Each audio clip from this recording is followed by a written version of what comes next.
الحمد للہ رب العالمین الصلاۃ والسلام علی خاتم النبیین وعلی آلہ وصحبہ اجمعین اما بعد فاعوذ باللہ من الشیطان الرجیم بسم اللہ الرحمن الرحیم قال اللہ تعالی فی سورۃ بنی اسرائیل قل آمنوا به او لا تؤمنوا ان الذين اوتوا العلم من قبله اذا يتلى عليهم يخرون للاذقان سجدا ويقولون سبحان ربنا ان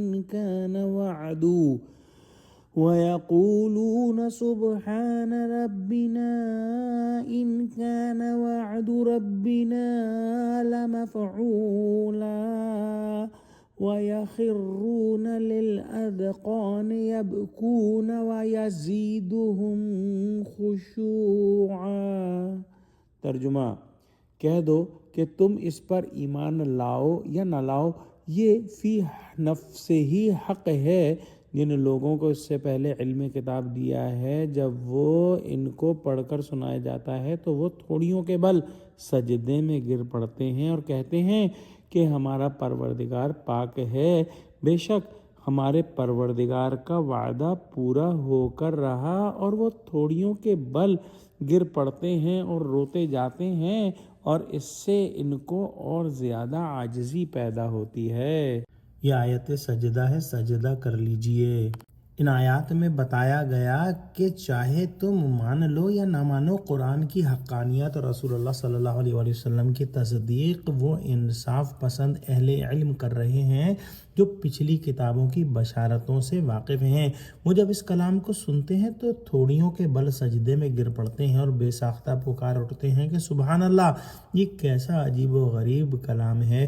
یقیناً خدا کا وعدہ پورا ہونا ہی تھا جو موسیٰ علیہ السلام کی زبانی تورات اور کتاب استثناء میں بتایا گیا تھا اور آج بھی موجود ہے۔ اگر کسی کو بھی تصدیق کرنی ہو تو کتاب استثناء یعنی اولڈ ٹیسٹمنٹ کے کتاب ڈیوٹرانومی کی چیپٹر 18 آیت 18 اور 19 پڑھ لے، جہاں لکھا ہے کہ اے بنی اسرائیل، میں تمہارے بھائیوں یعنی بنی اسماعیل میں سے ایک نبی اٹھاؤں گا اور اپنے کلام کو اس کے منہ میں ڈالوں گا اور وہ تم سے وہی کہے گا جو میں اس سے کہوں گا۔ بلا شبہ یہ وہی کلام ہے جو محمد صلی اللہ علیہ وآلہ وسلم کے لبوں پر نازل ہوا۔ جب اہل علم کے پاس قرآن کی سچائی ماننے کے سوا کوئی چارہ نہ رہا، تب جو انکار ہوا وہ سراسر جہالت تھی۔ قرآن کو نہ ماننا صرف ہٹ دھرمی ہو سکتی ہے، خاص طور پر ان لوگوں کے لیے جو آج بھی پرانے عہد نامے اور کتاب استثناء کو مانتے ہیں، کیونکہ یہ کلام آج بھی موجود ہے اور پڑھا جا سکتا ہے، اور عیسائی اور یہودی دونوں اس کتاب یعنی اولڈ ٹیسٹمنٹ کو مانتے ہیں۔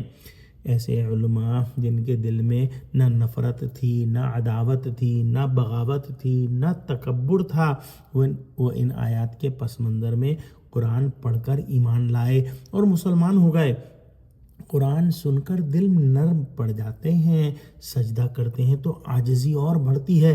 تھوڑیوں کے بل شاید اس بات کی طرف اشارہ ہے کہ وہ اتنے خشوع کے ساتھ سجدہ کرتے ہیں کہ گویا تھوڑی بھی زمین سے لگ جاتی ہے، یا پھر یہ محض سجدہ تام کے لیے کنایا ہے، اللہ بہتر جانتا ہے۔ دعا کرتے ہیں کہ اللہ سبحانہ وتعالی ہم کو قرآن کا فہم عطا فرما، ہم کو سچوں سے جوڑے، ہم کو صراط مستقیم پر قائم فرما دے۔ اللہ مسلمانوں کی مدد کر، مسلمانوں کو متحد کر، آمین۔ وآخر دعوانا ان الحمد للہ رب العالمین، والسلام علیکم ورحمۃ اللہ وبرکاتہ۔